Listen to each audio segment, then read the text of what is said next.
The rain whispered against the windows that night, a steady rhythm in Margaret Hale's quiet Ohio home. At 71, she should have been allowed peace, but her living room was filled with tension sharp enough to cut. Her son stood over the coffee table, papers in hand, his voice cold. "Mom, just stay out of this. You're too old to handle business now." Her daughter added quickly, arms folded tight. "You've done enough. We'll take it from here. Just sign the papers when we're ready." The words stung like betrayal wrapped in kindness. Too old, too weak, stay out of this. Margaret didn't move. Her hands rested on the armrest of her chair, veins rising under her skin, but her grip was firm, steady. She said nothing, not because she had nothing to say, but because silence was stronger than argument. Inside, her thoughts burned hotter than the storm outside. "They think my age makes me useless. What they don't know is, I've been preparing for this moment for years." Her children turned back to their argument, forgetting she was even in the room. But the fire in Margaret's eyes told another story. The battle hadn't even begun. The next morning, Margaret sat at the head of her worn oak kitchen table, the same table where she had once taught her children how to count change, how to sweep the store aisles, how to treat every customer like family. Now, those same children spread papers across it like vultures circling their prey. Her son slid the contract closer, his tone dripping with authority he hadn't earned. "Mom, this is the offer. The corporation's ready to buy. You just need to sign here and then you can finally rest." Her daughter leaned in, her smile rehearsed. "It's what Dad would have wanted. Don't make this harder than it has to be."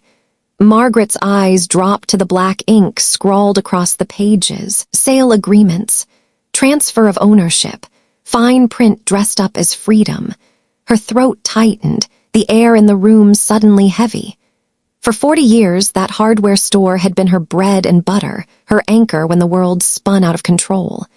She had opened its doors before sunrise, swept its floors long after dark, carried lumber heavier than her own body when there was no one else to help.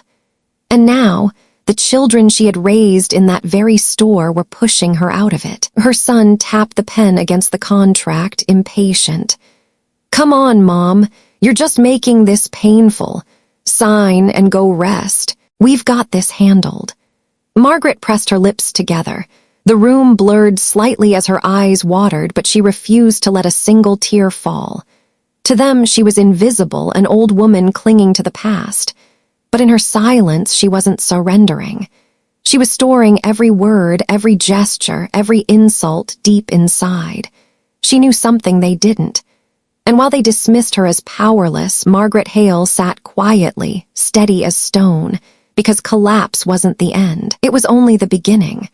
Her children's voices faded into a dull roar, the kind you hear underwater. The pen tapping, the paper sliding across the table, it all blurred into silence as Margaret's mind drifted backward, pulled to the years when the store was nothing more than a dream. She was 31 again, standing in front of a dusty old building with a hand-painted "for lease" sign. Her husband, Henry, squeezed her hand, his eyes full of hope. "Just imagine it, Maggie. Our own store, our future." They opened with a loan barely large enough to stock the shelves. Margaret worked the counter by day and balanced ledgers by night, her children sleeping in a playpen behind the register. Customers came for nails and hammers, but stayed for the warmth of a family willing to help with anything, big or small. Then came the night the phone rang, a voice on the other end shattering her world. Henry was gone. Just like that. A heart attack, sudden and merciless. She remembered dropping the receiver, her knees hitting the floor, the taste of copper in her mouth as grief swallowed her whole. But the next morning, with swollen eyes and trembling hands, Margaret still turned the key in the store's front door. Because she had to.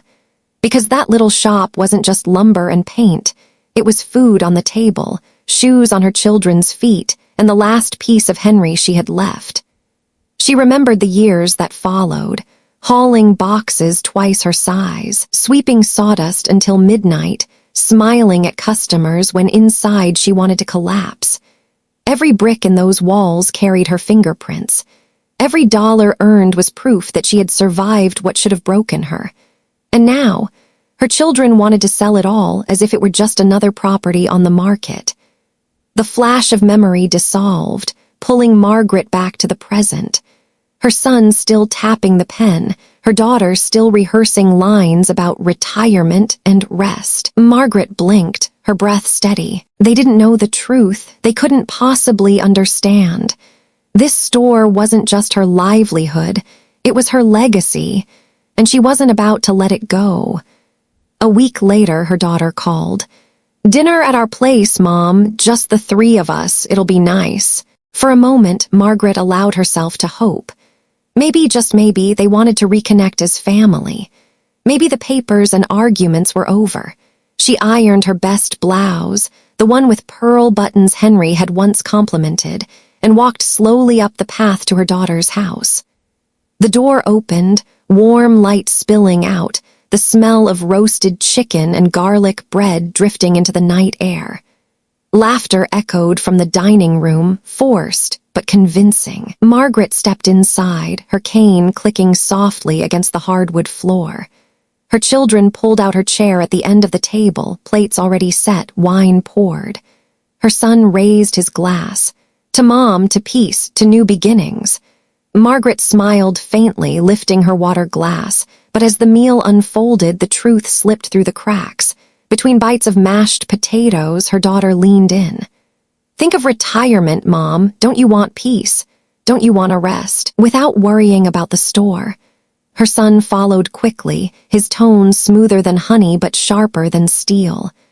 "Selling is the smart choice. We've already spoken to the buyers. They'll take good care of it. All we need is your signature." The clink of silverware on porcelain echoed in Margaret's ears. Her stomach tightened, not from the food, but from the trap she saw tightening around her. This wasn't dinner. It was strategy. A performance rehearsed to look like family, but built to corner her. She set down her fork slowly, folding her napkin in her lap. Outwardly, she was silent. Inwardly, her mind was racing. "They think I'm too blind to see, but I see everything, every smile, every lie, every hand reaching for what I bled to build. Let them think I'm softening. Let them think I'll give in." Her children kept talking, their voices weaving promises of comfort, ease, and security.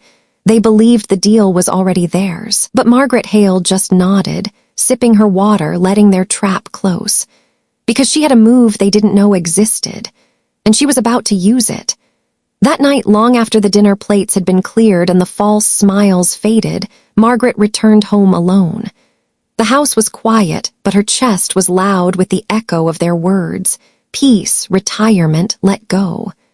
She hung her coat, sat on the edge of her bed, and stared at the framed photo of Henry on the nightstand. His eyes, frozen in time, seemed to ask her the question she'd been asking herself for weeks.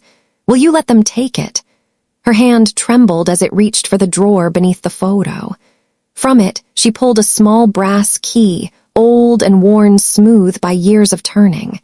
She crossed the room to the heavy safe tucked inside her closet, a relic she hadn't opened in a decade. The metal groaned as she spun the dial, the click of each number louder than her own heartbeat. Inside, beneath faded receipts and family keepsakes, lay a folder bound with a red ribbon. Margaret lifted it carefully, brushing dust from its surface like it was sacred scripture.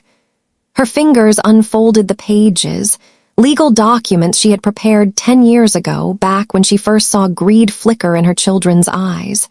The amendment, her insurance, her secret weapon. The words were still clear, written in firm black type. Any sale of assets requires 100% consent of the founding shareholder. And she was the last one left. Margaret exhaled slowly, a sharpness cutting through the heaviness in her chest. All their plans, all their whispered deals and staged dinners, none of it mattered. They thought she was too old to fight, but the truth was she had been fighting for years. She had simply been quiet about it. She pressed the papers flat on her lap, the edges trembling slightly in her grip, not from fear, from power. "They thought I was blind. They thought I was tired, but I saw this coming long before they did, and when the time comes, I'll be ready. The camera would linger on her face in that dimly lit bedroom, an old woman to some, but to those who truly looked, a strategist, a survivor, a mother who refused to be erased. The conference room smelled of polished wood and cold ambition. A long table gleamed under fluorescent lights, papers neatly stacked at every seat. At one end, the corporate buyers sat in crisp suits, their smiles rehearsed. At the other, Margaret's children, leaning back in their chairs as if the deal was already done. Margaret shuffled in slowly, her cane tapping the tile floor. Her son leapt up with a patronizing smile, guiding her to a seat as though she were a fragile guest instead of the reason they were all there. "Mom," he said smoothly, sliding the pen toward her hand. "All you need to do is sign. This is best for everyone." Her daughter chimed in, her tone soft, almost syrupy. "You'll finally get to rest. No more worrying about payroll, repairs, or long hours. We've got this now." Margaret's hand hovered above the contract. Her fingers trembled, but not from weakness. She let them believe it. She let them smirk. One of the executives cleared his throat, eager to seal the deal. "Mrs. Hale, once you sign, the transfer will be immediate. Congratulations on such a long and successful career." The room fell into silence as the pen scratched lightly against the paper, then stopped. Margaret set it down. Slowly, she reached into her bag and withdrew a worn folder tied with a red ribbon. Her children frowned. "What is that?" her son demanded. Margaret stood, her spine straightening, her voice cutting sharper than any blade. "This," she said, placing the document flat on the table, "is the company charter, amended by me 10 years ago." The executive leaned forward, eyes scanning the page, his brow furrowed. He looked up, annoyed. "It says here any sale requires 100% approval from the founding shareholder." Margaret's gaze swept the room, steady and unshaken. "And I am the founding shareholder. I don't approve." Her daughter's face flushed. "Mom, you can't." "Oh, I can," Margaret cut in, her voice firm, every syllable ringing with decades of sacrifice. "This store isn't yours to sell, not without me, and I will never agree." The weight of her words slammed into the room like a thunderclap. The executives leaned back, lips tight with irritation. The deal was dead before it had even begun. Her children sat frozen, their smugness collapsing into disbelief, then fury. For the first time, they realized what Margaret Hale had always known. She wasn't too old. She was the only one who had ever mattered. The silence in the conference room was deafening.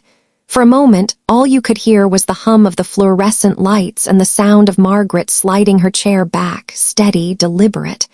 Her son's jaw clenched, his voice breaking through the tension. "You planned this. All these years, you hid this from us." Margaret met his glare, calm as stone. "No, I protected what your father and I built. There's a difference." Her daughter's face twisted, desperation spilling into anger. "You've ruined everything. Do you realize what we lost today?" Across the table, the corporate executives stood, gathering their files with curt movements. One muttered to another, just loud enough. "A waste of time." Their polished shoes clicked against the tile as they left, leaving only the family behind. The room shrank around her children, their confidence drained, their plan in ashes. For once, Margaret wasn't the one being dismissed. They were. Word spread quickly in their small Ohio town. 71-year-old woman outsmarts her own children and a billion-dollar company. Customers stopped by the store not just for nails and tools, but to shake her hand, to tell her she had given them hope. Margaret knew then, the store could never be left to those who saw it only as a paycheck. It needed someone who understood sweat, community, and legacy.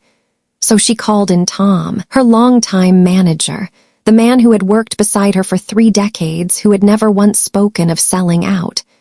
"This store isn't just mine anymore," she told him, sliding over a folder of transfer papers, "not for corporations, not for greedy heirs, but for loyalty." One day it'll be yours, and you'll keep it alive the way it was meant to be." Tom's eyes brimmed with respect, his voice rough. "Mrs. Hale, I'll honor it, I promise." For the first time in weeks, Margaret allowed herself to exhale fully. The weight on her chest eased. She had fought, she had won, and she had secured the store's future. Her children, they stormed away that night, furious, muttering about betrayal. But Margaret knew the truth. Betrayal had started with them. And now the only thing left to inherit was their own shame. Dawn crept gently over the small Ohio town, painting the sky in soft streaks of gold and rose. The streets were still quiet, dew glistening on the sidewalks. Margaret Hale stood at the front door of Hale's Hardware, her hand on the same brass key she had turned thousands of mornings before. The wood of the doorframe bore scratches, dents, the fingerprints of decades, but it still stood strong, just like her. She pushed the door open, the bell above jingling its familiar chime. Inside, the shelves lined with tools and paint seemed to glow in the early light. She placed her worn coffee mug on the counter, the steam curling upward like a quiet victory. The bell rang again as the first customer of the day stepped inside, a young father carrying his son. "Morning, Mrs. Hale," he said, smiling. Margaret returned the smile, her eyes soft but unyielding. "Morning. What can I help you with today?" As they spoke, her voice carried over the quiet aisles, steady and warm. "They said I was too old to matter, but age doesn't erase wisdom, it sharpens it. And wisdom, that's the legacy no one can take away." The camera lingered on Margaret's face as sunlight poured through the front window, catching the dust motes in golden light. A portrait of resilience, of victory, of a woman who refused to be erased. Fade to black.